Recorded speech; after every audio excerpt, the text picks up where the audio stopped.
Kamakailan, ang Pilipinas ay nakaranas ng matagal na matataas na temperatura na may 5 sunog na naganap sa loob ng 1 linggo. 2 sa mga ito ay partikular na malala na nagresulta sa mga pagkasawi.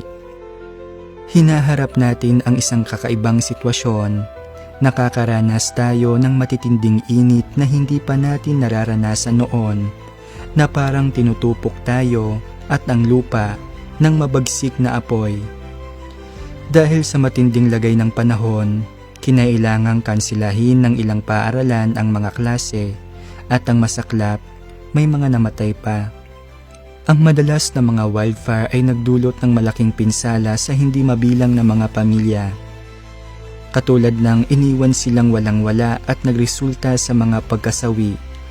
Sa mahirap na panahong ito, isaalang-alang natin ang propesiya sa pahayag at ibinuhos ng ika-4 ang kanyang mangkok sa araw at ibinigay nito sa kanya ng masunog ng apoy ang mga tao at nangagsunog ang mga tao sa matinding init at sila'y namusong sa pangalan ng Diyos na may kapangyarihan sa mga salot na ito at hindi sila nangagsisi upang siya'y luwalhatiin.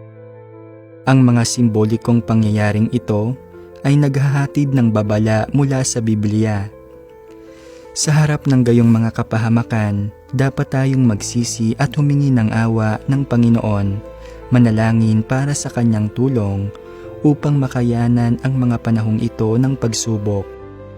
Gaya ng sinasabi sa Awit chapter, ang Diyos ay ating ampunan at kalakasan, handang saklolo sa kabagaban.